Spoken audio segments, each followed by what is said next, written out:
again, everyone. Today I'm going to be doing something a little bit different. Eventually I'm going to be typing on this typewriter for you, but I did want to show you this and talk to you about resources for getting your own typewriter. So I purchased this, which I think is probably from the 70s, given the styling, that's what it seems like. But I purchased it from the Goodwill auction site website, and I was able to purchase it for $50, and that included shipping.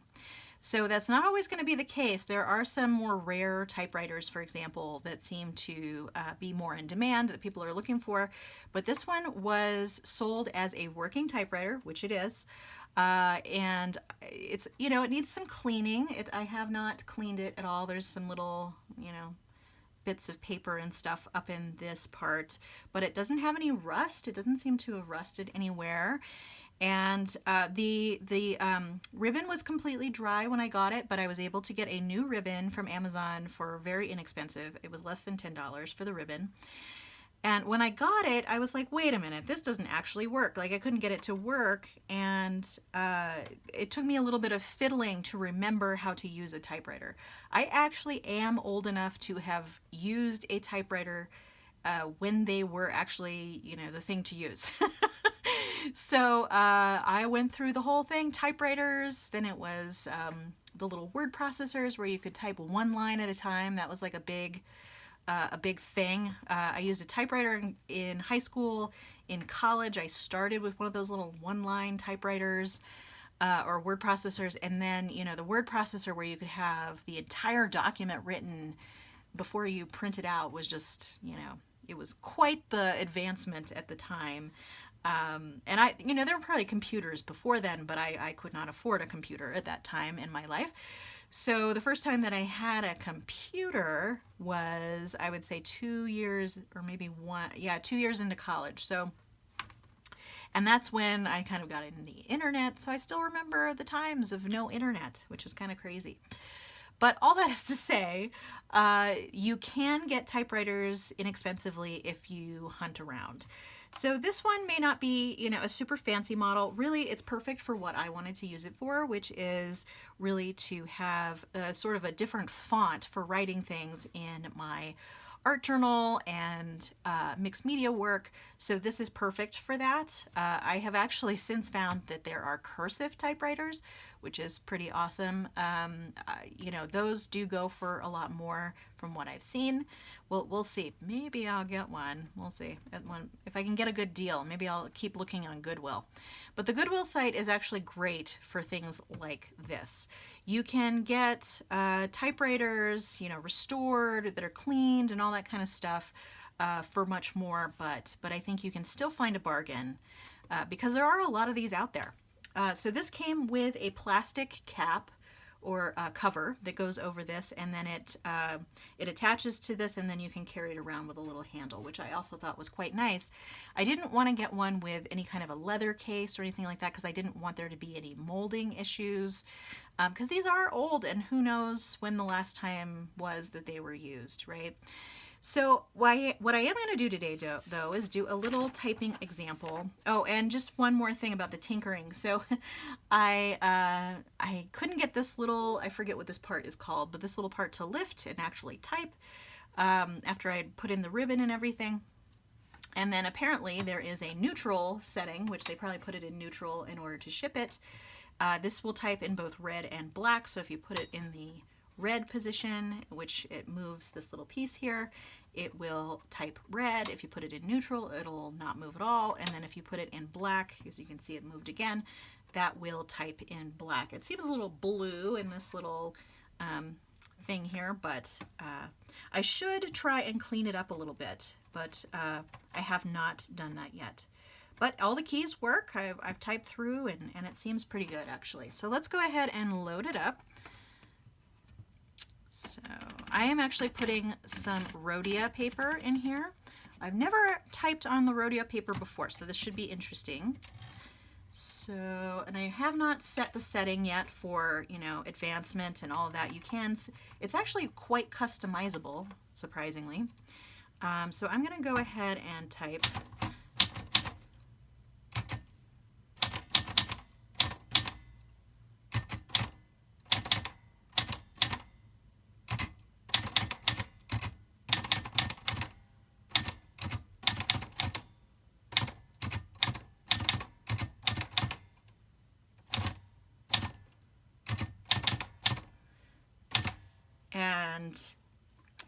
you go.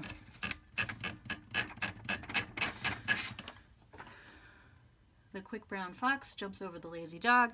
So here you can see, so here's some of it's the learning curve for me and my typing.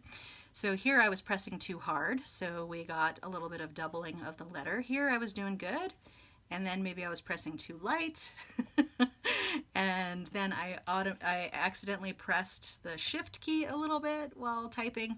So it's a learning curve, and I need to learn how to type again on a typewriter, essentially.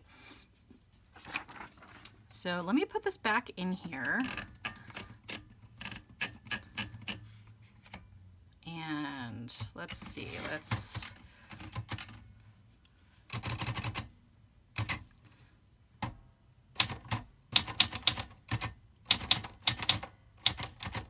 oops, and how do I go back?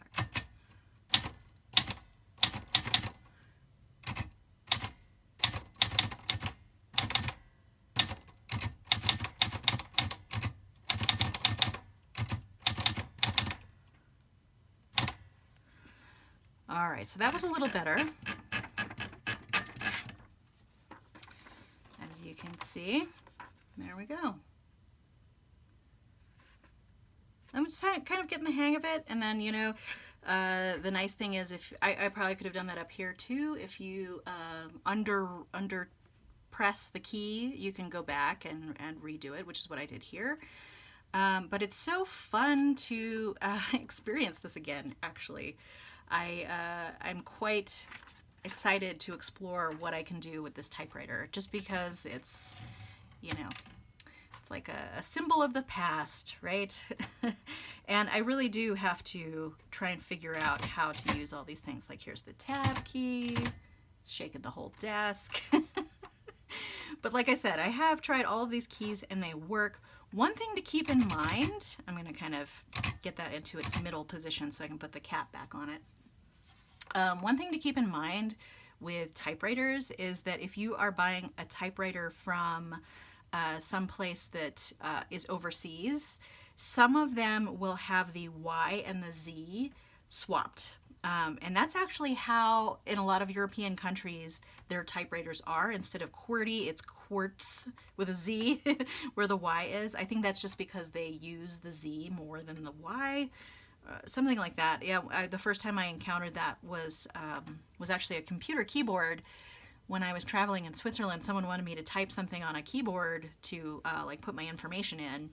And I was like, wait a minute, where's the Y? Because there was Z up here.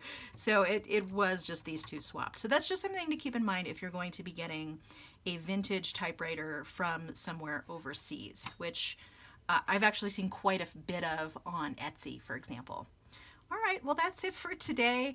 I do plan to start using this more often, and you know, it's so interesting these times of crazy goings on. It seems like a lot of people, including myself, have been sort of going back to more tangible ways of doing things, and I kind of feel that that's what a typewriter is.